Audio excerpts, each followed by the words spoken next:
So, welcome to 2024, marking yet another great year for our Women Who Lead series. As we embark on our third year of this powerful program, I extend heartfelt gratitude to all of you who consistently join us each month, seeking inspiration, wisdom, and knowledge. And our show today fittingly sets the tone for January and the year. January, celebrated as Mentorship Month, and our esteemed guests epitomize not only trailblazers, but also serve as significant mentors to so many of us within the industry.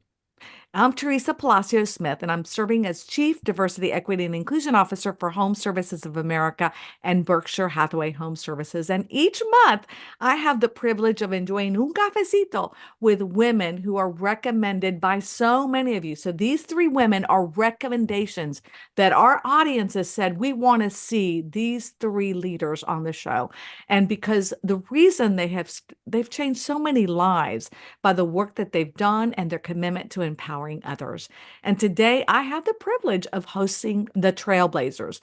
Each of these women has left an indelible mark on the industry and continue to impact others by their invaluable insights and remarkable contributions. So let me introduce the Trailblazers. By the way, each of these women have achieved so many awards and designations that I won't be able to mention all of them. But something new I'm doing this year is attaching their bios on our websites along with their credentials and ways to get a hold of them so you can actually be able to connect with them directly. So, starting with Jan Baker. Jan is Senior Vice President and also the Regional Vice President for the Northeast region of Berkshire Hathaway Home Services, Georgia Properties, where I began my career. And Jan holds a special place in my heart because she actually recruited me to the company many years ago when we were with Prudential. And I want to let you know that emphasizes the important role she's had in my life as a mentor. Jan has so many accolades to her name. She started the business in 1980 and within 4 years began managing an office. And in fact, that office, I believe, was the Prudential office that was on Holcomb Bridge, where I first met Jan.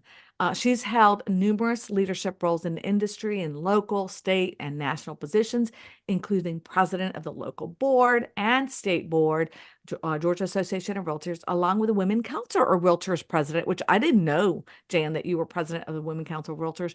She's also an award winner from Realtor of the Year many times over, captain of industry, which I'm not familiar with that, so I'd love to hear more about that. She's a Hall of Famer, and I know the biggest honor, NAR's emeritus status.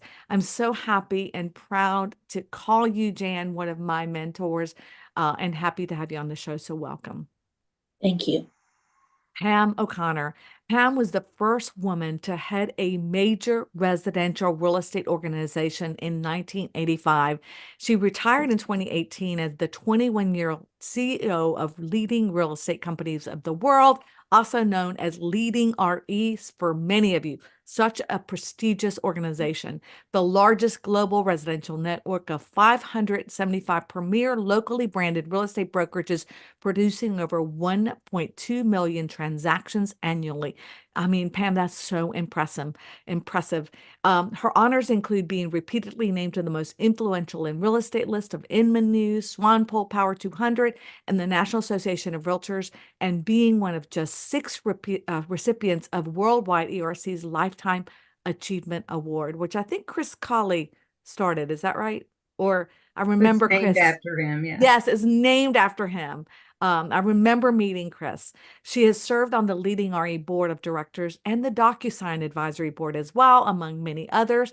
And I also found it interesting, Pam, that you also had a career in television, which is very similar to mine. I started in television as well. And so I think that is very interesting as our paths have kind of followed in the same direction. Of course, I wasn't the head of a big organization like yours. So Pam, I'm honored to have you on the show. So Thank welcome. you, Teresa. And Kathy, I know, is the one she's recommended you among many of the Relo leaders out there as well. And Vicky Silvano. Vicky is the broker associate with Real Broker and has over 30 years of experience in the real estate industry. And I met Vicky when she became the national chair and president of the Asian Real Estate Association of America, ARIA, in 2016. And our kind of overlapped. I was actually president from 2015 of March to March of 2016. And then Joe Neary, my really good friend in Chicago, became president. So there were two Chicago presidents running the organizations of ARIA and NARP at the same time. Under her leadership, she successfully spearheaded the No Other campaign.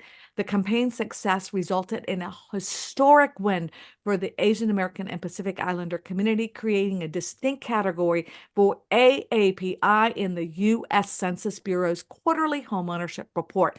That is unbelievable, Vicki. And we're going to talk a bit about this later on because that is a monumental change.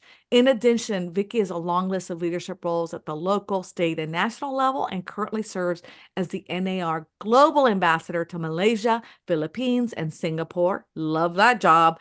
And is on the board of directors with Chicago Association of Realtors and also the National Association of Realtors. So welcome, Vicki, and welcome all of you to the show. I'm so excited that you are our trailblazers and leading off in January. And so the question that I always ask everyone, because I'm so interested and want to know, is how did you all get started in real estate? And, what was your role or is your role today? And what does it entail? And Vicki, I'm going to get started with you. Well, thank you so much, Teresa. First, for having me here.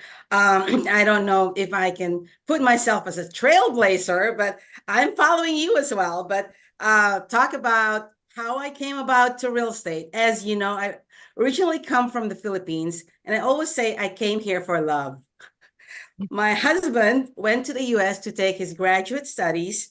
So I came here after 3 years to start our lives. I worked for 4 years at a top Chicago educational institution. And talk about DEI. There were only 5 of us in a department. And I have never felt included and had no chance of access to leadership role in that department at the time. So after 4 years of going with their flow of how they do their jobs and how we do our jobs in that department, I started looking for other opportunities. And I attended what was called a career night. And lo and behold, it was a real estate recruiting session. And I worked for Procter and Gamble in the Philippines before I came to the US. So I said, I think my marketing skills will align with real estate. And that's how I got started. And now my career path has also shifted in serving not only my clients and customers, but also the general membership. As you have said, I'm working or have worked with the Chicago Association of Realtors, state level and national, and now globally as well. So it's always by chance. And I've listened to some of your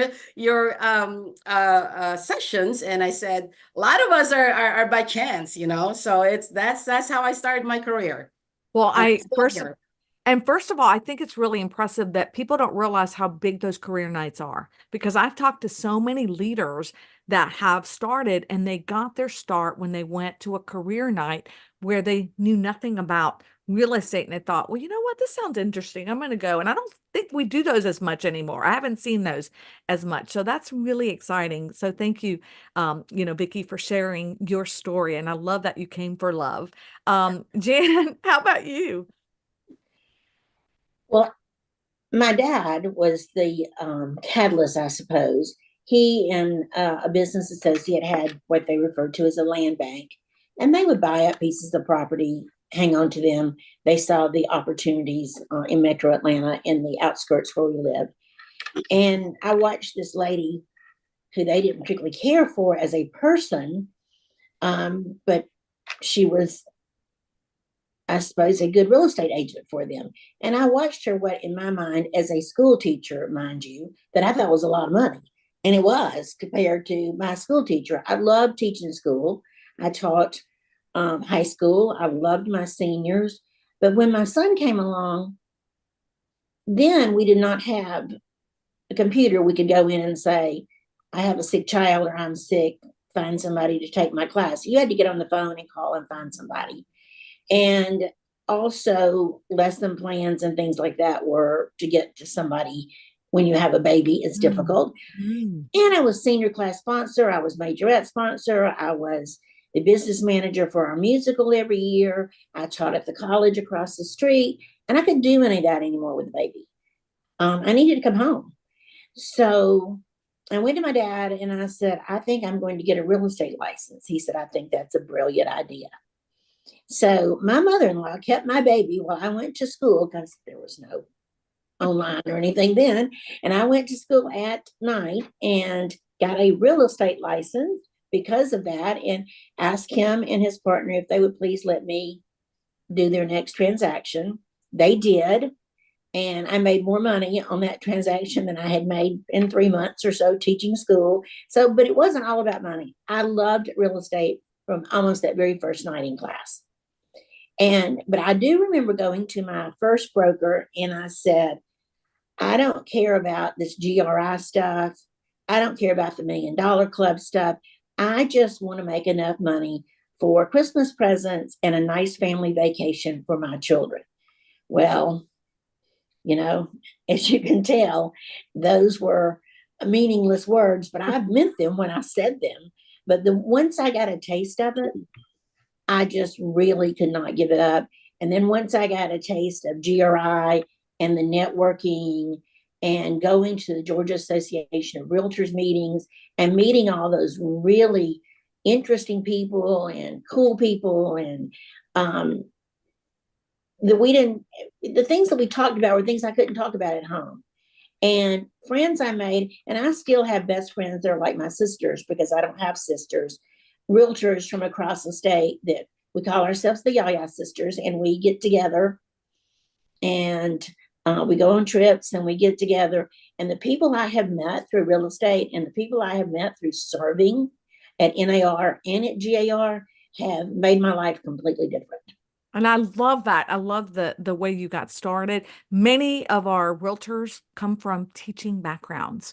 So I always talk about recruiting. You should go to schools and talk to teachers because they love to teach.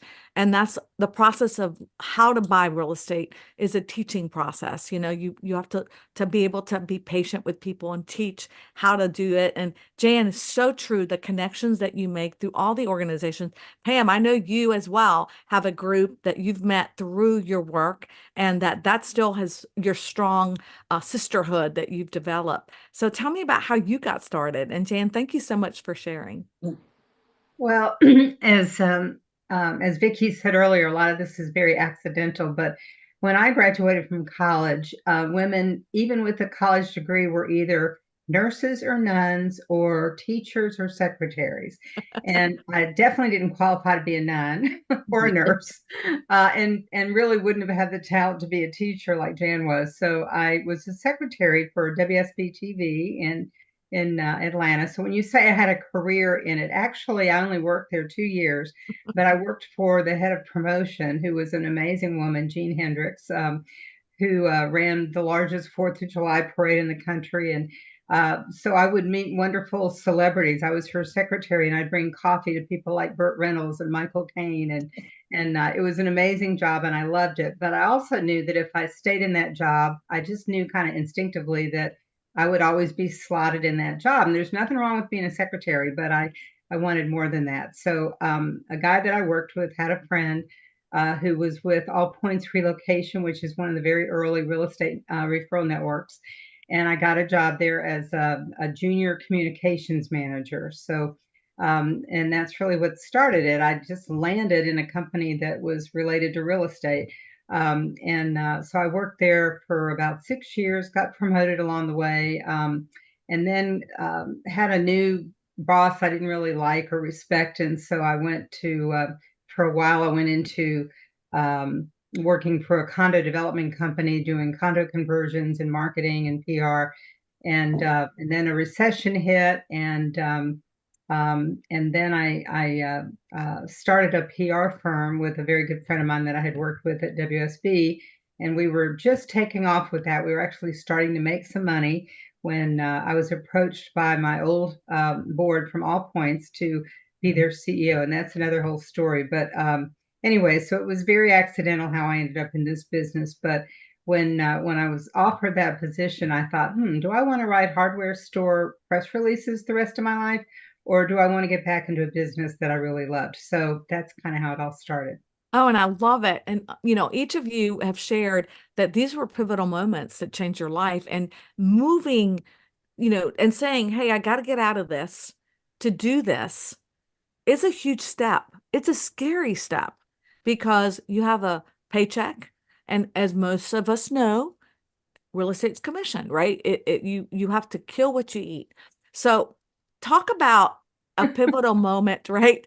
That you or experience that really shaped your path and empowered you to become the leader that you have become today. And how would you help others, navigate through any challenges or setbacks that they also might see? And Pam, I'll start with you. Okay, well, it's a good segue because what I was just telling you, there's a little more to that story. So when I got a call from one of our someone on the board of directors who I'd known from when I'd been at All Points before, and this was, let me think now, 6 years later, I guess, after I left, he called me and he said, "We want to hire you as our CEO." They had had an interim guy that they had let go, and I remember saying to him, "Porter, I'm so flattered, but you can do better than me. I don't know how to be a CEO. That's crazy. Go find somebody else." And I'll never forget what he said to me, and it was one of the best lessons I've ever had in my career. He said, "Pam, if we have faith in you, you need to have faith in yourself. We think you're the right person." And so that was, that was really the start of what then, I ended up being with another network that bought All Points Relo, and then that evolved into a new network, which was renamed later Leading Real Estate Companies of the World. So, and I'll just kind of, one other thing that sort of is another lesson along the way was when I was offered, Relo had bought All Points. I had moved to Chicago, and we were starting to get everything kind of organized. And I got a call one day from a name some of you may remember, Dick DeWolf, who had a large company in New England that was later bought by NRT. And he said, we wonder if you, and I was the CEO of Relo at the time, and he said, "Would you be interested in being our CEO for this new organization," which at that time was called Reliance. And I said, "Well, I'm honored, but that would be like walking across the street to the competition. I don't think I could do that." And he said, "Well, what if we put them together?" And that's what happened. So that group and Wow. Relo were merged. And so I became their CEO. And I remember asking him, I said, "Okay, I don't understand. You didn't even really interview me. You just called and pretty much offered that job to me. And you don't know me, and I don't really know." These were big names like Alan Tate and Rob Sipsey and some Ron Peltier, big names in the industry. And I said, "Well, I don't understand." And he said, "Well," he says, "You're right, we don't know you, but our relocation directors knew you, and they all said this is who you need to hire." So the lesson there is you never know what's going to come back to you. And I don't mean you do it for that reason, but you're, if you're good to people along the way, and they, then they adopt you and they take care of you. And that's what happens. So. Gosh, I love that. I love both of those, lessons because they are so inspiring. People don't, having faith in yourself, because a lot of times you do think you're not good enough. And I love that story. Jan, how about you? Well, this was a difficult question because there's so many pivotal moments in career when you have a 43-year career. I was talking to my accountability or my relationship partner this morning, which we have in our company, and I was telling her a personal story, which I will allude to in just a moment. But this one also, I think the pivotal moment, and once again, involves my dad. He and his business associate were able to get 1,100 acres from CNS Bank, if you remember CNS in Atlanta, Pam, I'm sure you do. And they had gotten into foreclosure, and it was just across the Fulton County line, which Fulton County, as Pam, Vicki, it's Metro Atlanta, into a little county that nobody had heard of, but now it's one of the fastest growing in the United States, Cherokee County. And it was 1 mile over the line, and it was 1,100 acres. And I had to go through the zoning and all the things, and we developed it. He said, "We're going to develop this one, and you're going to market it." Well, first of all, I've been a school teacher, as I said. I didn't know anything about development or marketing, but I thought, I'm a smart girl. I can learn. I grew up with 4 brothers. I can learn. So we did that, and we developed this into 5-acre tracts. And he said, okay, and we're going to build 4 spec houses with 4 different styles. You find us a builder that you trust, Wow. and I want you to move into one of them, sell your house in Gwinnett County, move into one of them, Wow. be on site. I mean, this was a big thing. I had a 3-year-old and a 2-month-old. And I moved my family to Cherokee County. I found a builder that we worked fabulously with. We sold those houses. I built my own house up there. And I did that. I got my broker's license, obviously, so I could have my own company there. And that is called Mitchell Farms. I was a Mitchell. Mitchell Farms was the thing that set me off. And I won't say made me famous. I'm not famous. I'm not being But it put bragging. your name on the map. It put that area on the map. That's Mitchell Farms became, because the houses were beautiful. Nothing else was like that up there. And then I was fortunate enough, Pam, I think you would probably know about this too, in relocation. There were no relocation agents up there, and Georgia Pacific moved their big company and all their people up to around that area. And a lot of them came from Kansas, and they loved the land up there. And so I got the Georgia Pacific account. I never had a relocation account. I never had a relocation client in my life. And now it's such a, all of our trainings, and that's what Teresa did. And it's a whole different piece of our business. But I just sold them houses. That is And unbelievable. it is. And I was lucky that happened. I was fortunate. Well, it's not luck. Like, I think one of the things, it's God winks, right? He's giving that, I'm a believer of that. He's blinking at you, and you had the tenacity, the capability, and the foresight to say, okay, I can do this.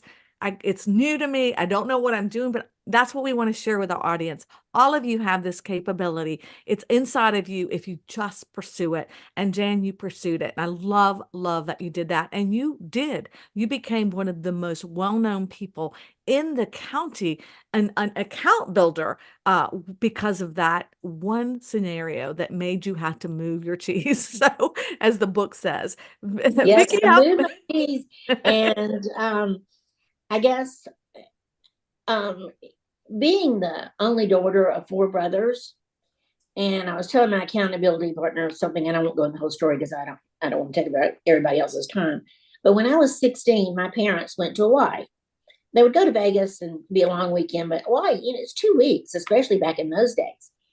And with the 4 brothers, the person who helped my mother in the house would, of course, spent the night, and she was there as an adult, but I was responsible for swim practice, and because it was in the summer and all that. And one of my middle brothers was a troublemaker. So when they left, I started researching, and I found a camp. Did you send them to it? I did. I went to the doctor's office, and I got the thing I was smart enough to go into the doctor's office from the nurse there, get the medical thing. I went to the local Treasure Island, which is the Target now, and I bought the right sheets. I went down that checklist, toothbrush, everything. I put him on that bus, and the people there said, "Oh, where's your mother?" And I said, "She's out of town." I didn't lie. I never lied once. How old were you? I never lied once. And so, Jan, how old were you then? I was barely 16. I Wow. had not had my license for a long time. And so I knew what time they were going to call every day, because, why is 5 hours difference and only landlines. So I made sure that who answered the telephone, and I never lied to them either. I gave them a report on what was going on in the household and what was happening. And I picked him up a few days before they got home, and had a little talk with him about how it was unnecessary to discuss camp with Mother and Daddy. That he could just talk about things that we did. And, we didn't tell them for a long time. And finally, I decided I better come clean just in case, somebody said something. I think that's what my dad, I think that was the movement. That may have been the pivotal movement, that my dad said, well, she can do anything. So I love that. I love that that you took initiative and said, "Hey, you're not And going to cause a I nightmare did. for me this weekend." And These I two, have a strategy. yeah, I love it. That's great. Vicky, how about you? Yeah, a lot of pivotal moments all the time in our lives, right? But the pivotal moments really come about when people tap you on the shoulder. So I peop, I've had a lot of people tap me on the shoulder. And Jim Park, Which we all love. Jim, shout out to you, oh, buddy. see, and that's when the pivotal moment comes about, right? When I became the chap, I went through the ranks like everybody else in ARIA, and in 2016 I became the national president, and that's really the pivotal moment of my life. Sounds like in 2016 sounds like a lifetime ago, right? But ARIA has opened a lot of doors of opportunities to the different paths of leadership for me, as well as to serve my API community, right? Arya was only 13 years young at the time, and we were at the cusp of making initiatives and making things happen for ourselves and for the organization. And when I took office, there were only about 25 to 26 chapters. And now we just celebrated our 20th anniversary here in Chicago. Was And there? we grew, yeah, we you were there. And we grew to 45 chapters and 18,000 members. And when I took office, my goal was to improve the processes of the organization, to grow its our memberships, right? And to collaborate with a lot of the different partners so that we can grow in the industry. I was so excited about this role, but as I got into it, I didn't realize the different personalities of the different chapter leaders to deal with. As you know, like NAREP, right? Our organizations are very similar and very aligned. There's a lot of different mindsets of leaders, right? Some are true to their calling and some are not, or have different agendas taking that role. And when we are advocating for eliminating barriers to homeownership for our community, we don't have time for petty ideals and petty people. Again, luckily, I have ARIA mentors like Jim Park and Hope Atwell, and they gave me strength to move past these petty people and petty situations. So I think the pivotal moment really is when I took over the reins of ARIA, and that gave me a lot of roles that I'm having now, and hopefully I'm able to control or take over and be responsible for all the different, and look at the bigger picture, look at the greater good, right? Not just this set of people who keeps being noisy, just to be noisy. So yeah, so just like Pam has said, sometimes you don't really think of yourself as being able to tackle that role, but give yourself that grace and strength, and we know we can do it. So And it's so that's, true that minutia of people and the drama that happens yeah, the in drama. every single chapter or organization, it's part of life. It is part Yeah, of life. And if we can become a bigger thinker, that's where we make the impact. And to that said, we're going through some difficult times right now. yeah, It's a really difficult time in our industry for many reasons. There's a lot of change happening. There's a lot of drama. And so I want to find out from you, and keep this short because we want to make sure we cover as much as we can. We've all faced challenges. We've all seen changes in our industry, and how can we overcome these obstacles and come out ahead during these changing times? Anyone that wants to answer that, what would you recommend people do? And again, Pam, I'll start with you.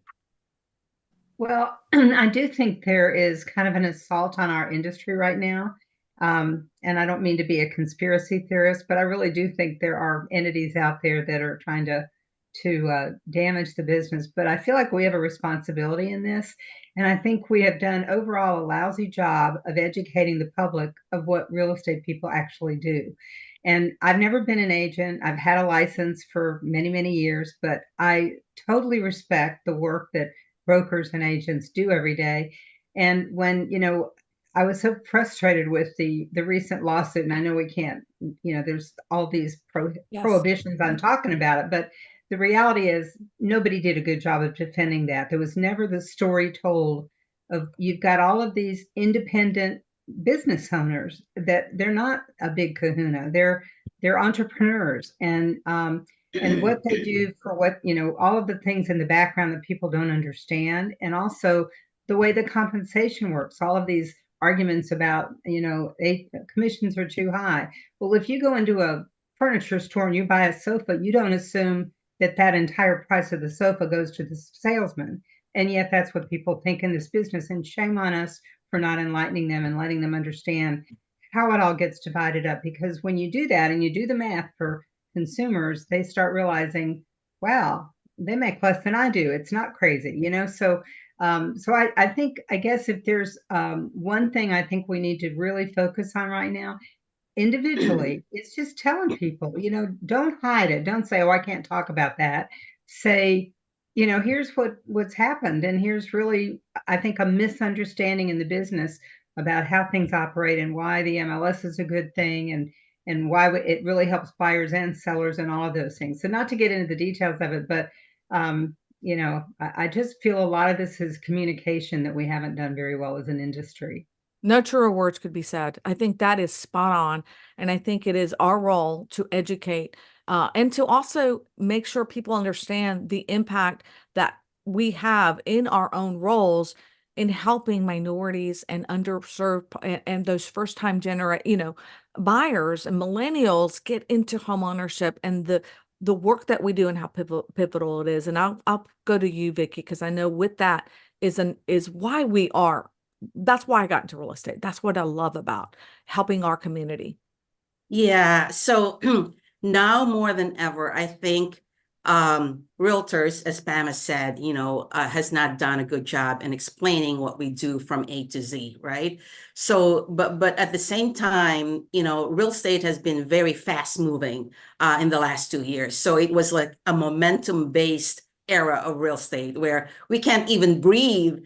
Transactions are happening, every single day. But at this point, I think now is the time to really showcase our clients that this is now a skills-based, knowledge-based type of doing business, right? Those skilled people are the ones who's going to lead the pack. And it's you gotta learn and don't stop learning. You gotta be evolving with the times. Your skills, the value that you give to your clients is what will make you get the business out there. Okay, so it's now time to show value on what you do and how you do things. Another change that I see in our industry, just to tech is AI, artificial intelligence, right? So AI, I don't think AI will replace us, right? Because we are all in sales. People need face-to-face communications or daily communications, but it's a powerful tool. We need to know how it helps us in our business, right? So do not stop learning. These are the key pivots that we need to do in this ever-changing market, and client behaviors that we need to deal with. So I think, giving value to your clients is really something that you need to do, and within this ever-changing, industry that we're in. I couldn't agree with you more. I think it's really important, those education, and also making sure that we give the value, we are able to communicate the value and what we bring to the table, and really being the very best so that we can provide that service, the very best service. Jan, last quickly comment on that. Well, I totally agree with Pam and Vicki, and anything that I could add to it would just be taking up time for new things. The educating the public, educating our members, first of all, and we can do all the PR projects in the world with the the extra money that we pay for PR. But it's got to be boots on the ground. It's got to be us in our communities communicating. And we've got to be willing to make changes. We've got to be open-minded about the changes. And we can't listen to the rumble around us. We have to research it. We have to know. We have to be educated ourselves, in other words. We have to always be present with what's going on in the industry that we have been so proud of and worked so hard for all these years. I love that. Ignore that noise, right? That negative noise, and be a positive changer. Jane, you have, like we said it in the very onset, you are very selfless, and you've actually helped so many others in their careers in real estate. And what is it that made you that way? Number one, we heard your story, but what would you recommend for others do in order to help advance careers and shape the identity of leaders today? Well, using you as an example, and this is a perfect example of you have to listen to what others say. I don't mean hear them while you're thinking about how you're going to answer. I mean, listen to them and their story, and always make the right choice where anybody else is going to know about it or not. If you always, that's the expression, dance like nobody's looking, make that right choice. And when Teresa came to me, her neighbors, she was a new agent, she just moved to Georgia. Her neighbors were owners of a major company. And I had met them through the real estate, through our local board, and become friends with them. And they told her, we don't train. If you want to really get trained, then you need to call Jan Baker, which was how it all started. She did. She came and she visited and she told me her story. And I listened. And as I sat there, I had like the one angel on this shoulder, another one on this shoulder, because I knew that she was going to be successful. And I knew that if she came into my office the way we would train her and the resources, that she would be successful and she would be a top producer. Therefore, my office would be more profitable. I knew that.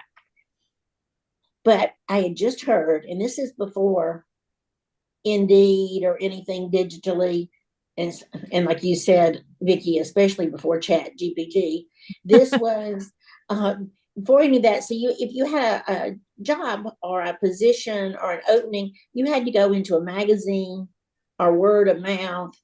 And so we were starting something in our relocation company called, our relocation department called, I believe it was Home Benefits Plus.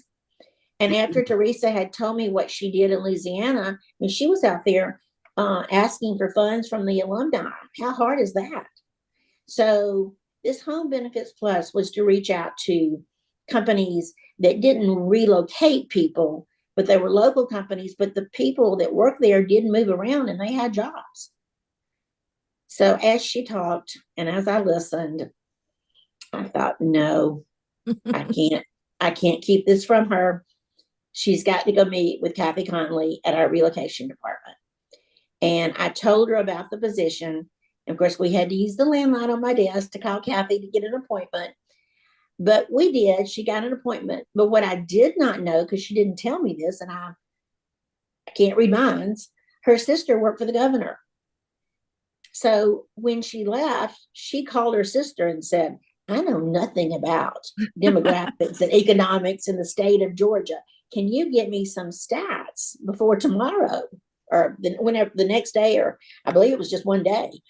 And her sister got all of this information from the governor's department. So Teresa went in to that interview knowing more than any other person would have known about people moving around in Georgia, who was coming to Georgia, what companies had this many people, where they were, what companies were planning on a move or opening up a new plant.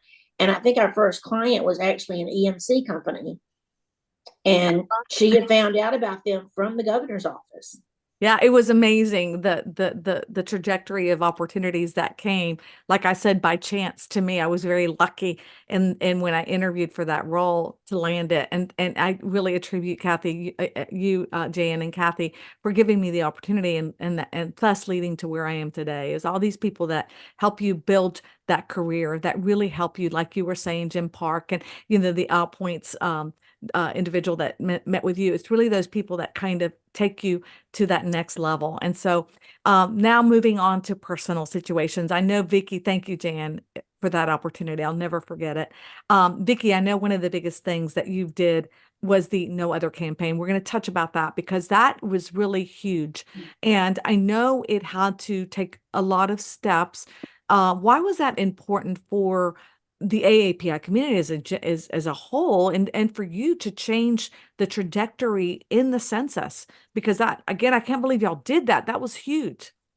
Yeah, well, thank you for bringing that up because that's really, really very historic for us.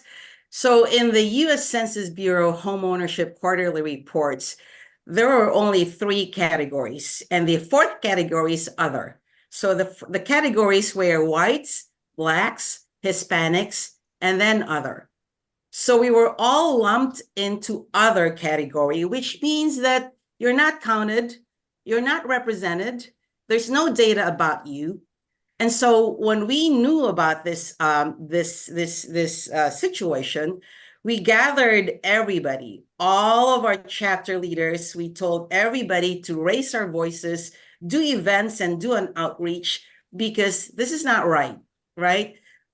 The Asian American community contributes about over $1 trillion in economics, in purchasing power. There's 2/3 of AAPI are business owners. So the contribution in the economy is just there. Homeownership at the time when I was the president was about 52%. And there's still that gap that we needed to do so that we know that we're helping our community. So when we did all this research and we told all our chapters, raise your voices. We need to make sure that the U.S. Census Bureau really puts us in a separate standalone category. So we met with the U.S. Census Bureau director at the time, Mr. Thompson. We met with Congressman Honda and Congressman Judy Chu were really with us during this campaign. And, with all this hard work that we did, I'm not contributing myself to this as by myself because it's not going to happen with all the people around me, the people that surround me, the people who was, supported the organization and the government officials that really see the importance of why we need to be counted. So in July 2016, U.S. Census Bureau put that category into AAPI category. So now we have a standalone category, and now we're counted, and now we have representation. And more recently, because it was in 2016, there was now a 5-year data that can be used. And this was used by Lawrence Yun, our NAR economist, in his studies, that now this AAPI segment has this types of data. And now, when you don't have a data that the government can then there's no services that can be given to you, and so that was pretty historic. And to this day, our ARIA members call me Miss No Other. I still remember the t-shirts. They were beautiful. Yes. And they said they had the blocks, other, like no other. And so I think just even the PR that y'all did was phenomenal. And it was really life-changing because it has changed the course of the data to be counted for that AAPI community, which is so critical. So Vicki, again, huge kudos, because that was a huge event that happened during up to now. A lot of us are still using the No Other campaign. I love it. I do. I see. Maybe I should give you one. I want one. Yes, we will. All right, Pam. Moving to you, I know that you led one of the most prestigious, well-known organizations, but you had a lot of egos and people that you had to work with to collaborate because they're competitors and fierce competitors amongst many of them. And so how were you able to work with such fierceness and be able to collaborate with all of those individuals? What do you have to possess so that you can accomplish so much? Well, I don't know that it's so much what you have to possess as what you have to do, and that in 2 words is you've got to create value. And when our organization was started, even before I got there, it was really a walkout of a lot of the large real estate brokerages leaving the old PHH, home equity, Cendent, whatever it was called at the time. And they got a lot of business from that organization, but it was a love-hate relationship, and they finally left just out of frustration. So those guys, and these were all independent real estate companies, and as Teresa said, in many markets we had direct competitors. So they were locally branded companies and very, very independent, very entrepreneurial. And these were names, that you all would recognize, who were telling me, okay, we're going to be the best referral organization. And to this day, that is still a big part of Leading RE's value proposition, because members make, in many cases, more money from the referral business than they pay for fees. However, I saw something that I thought, not just me, but our team thought it could be more than that. And we sort of envisioned it as being the unfranchised, in the sense that we would offer a lot of the same things as a franchise organization, but still allow people to have their local brands. And that's what we set about doing. And I think the creating value part of it is continuing to do what your mission is, directed by your board, which we did. But at the same time, what else can we explore? And so we created Luxury Portfolio in the luxury space when Sotheby's was licensed and became a franchise. We went global before really anybody else, I think, in terms of really being in those markets and knowing those members firsthand, and that has been a huge win for the organization. Creating institute, this educational thing. So I think, and this is on an individual level too, I am a big opponent of victimization. I know there's a lot of that happens in this world, but I don't think dwelling on it helps any of us. And my feeling is, we all had tough situations. My dad died when I was 12 unexpectedly. My 37-year-old mother raised 3 kids without a lot of money. We've all been there, no matter what our situations are. But to dwell on that doesn't get you forward. So I think you've got to always be thinking, how can I personally add value, instead of I don't make enough money, or I should have gotten that job and I didn't get that job. Hold your hand up and offer to take on a new project. And as I think Jan said earlier, it's about leaning in. It's about not assuming that, men tend to think, oh, I'll take that job. I can do it. I don't know what I'm doing, but I'll figure it out. Women don't do that. We feel like we've got to be perfect. And so I guess the lesson that I learned individually, but also in the company, was the more you add value, the more people will come along because they're benefiting from it. So it's just that simple. Yeah, The Giver, I think that book is an amazing example of when you give, and worry, all of you, like, you're giving, that it's going to come back to you, right? And people will take care of you, and then you'll advance. I think it's so, so true.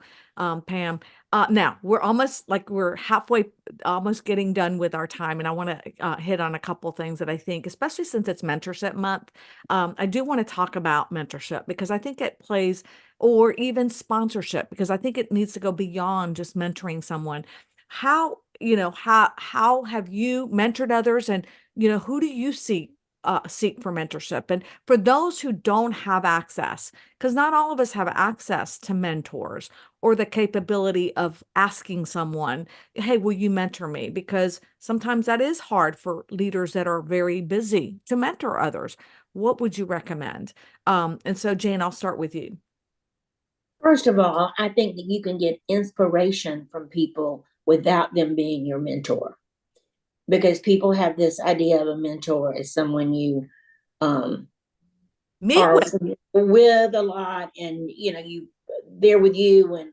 But I think getting inspiration is very, very important. Currently, my inspiration comes from 3 people, and I'll be short. Tonya Sellers, who is probably one of the most brilliant legal minds in the country, maybe the world. Tonya has this gift of always smiling, literally always smiling. And she can explain things. She grew up on dairy farm in Alabama. So she can explain the most complicated legal issue quickly so that anybody can understand it. She has a gift. Now, she could stand up in front of the Supreme Court and use all those legal words too, but she has a gift. She inspires me every time I want to, with everything that's been going in our industry. She inspires me to look at it the way she looks at it. And then there's Kathy Conley, who is a good friend of Pam's, but Kathy is one of these people that I don't know how she does everything she does. She's won every global relocation award you could win. She won one this year that only 1% of people win. But I am here to witness that she is the most responsive person I have ever worked with or been a friendship with. She returns her calls, emails, and she also has this gift of knowing almost when you need something. She inspires me to, once again, smile while you're doing it. Think about before you speak, think what you're saying, be very diplomatic, but be responsive, communicate. The other one, of course, is Deanne Golden, our CEO. And when I say brilliant, she's brilliant. And I don't know when she sleeps either, 7 kids and everything she does all over the world. She could be on TV and do a wonderful interview with 5 minutes of preparation and use words that I'd have to Google to figure what they mean. Yeah, she's got Albert Dalton's, dictionary. Yeah, right. But I have to mention my longtime inspiration and mentor is Tony McGowan, who is our retired, and Teresa's probably too, who is our retired senior vice president, executive vice president. She made it through 2 presidents and CEOs, being the still of Magnolia, advising them and saying, hey, wait a minute, let's think about this. We can do it this way. She's tough. She is.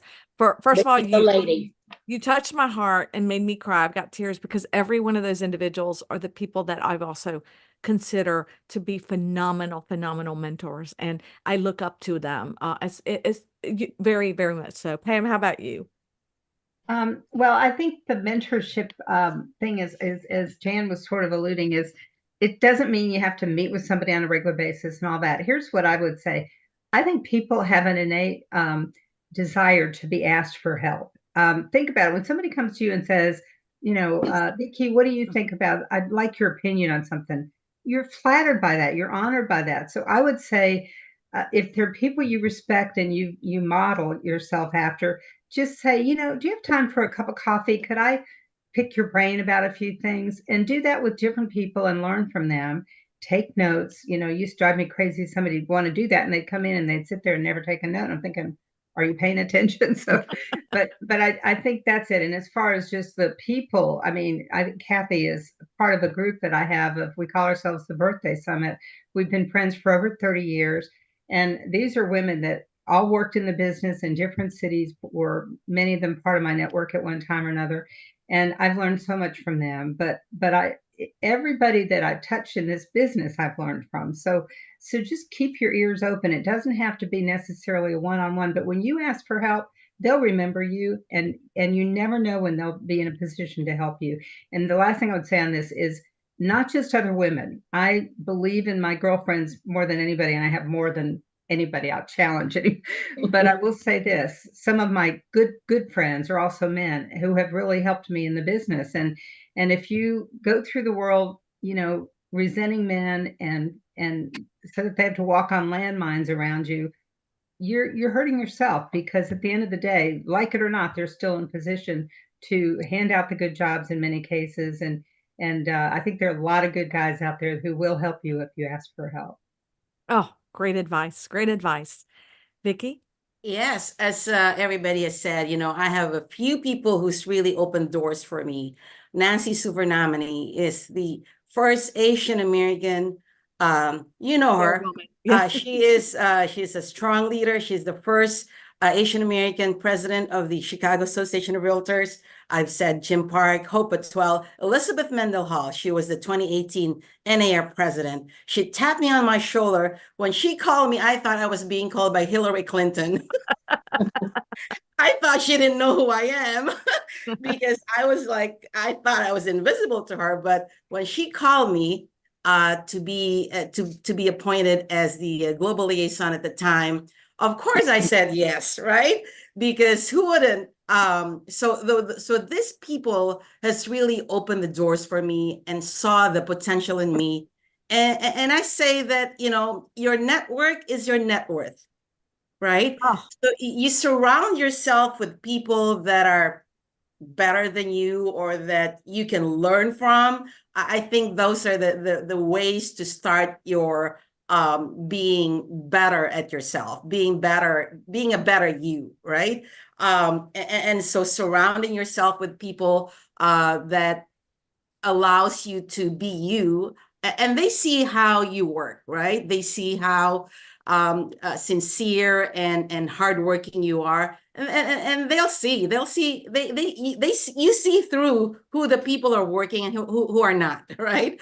so Or who's true. got different agenda, as I said earlier. So yeah, those people are the ones that I look up to as well. And I think I love that phrase. Your network is your net Yes. worth. Yeah, I'm totally stealing that, Vicky. Oh Me my too. God, I love that. That's I saw that fabulous. for somebody else too. Me So. too. Oh, I love it. All right, we're done. We last question because we're running out of time. What is your favorite quote, book, or advice that resonates with you that you want to share with our audience?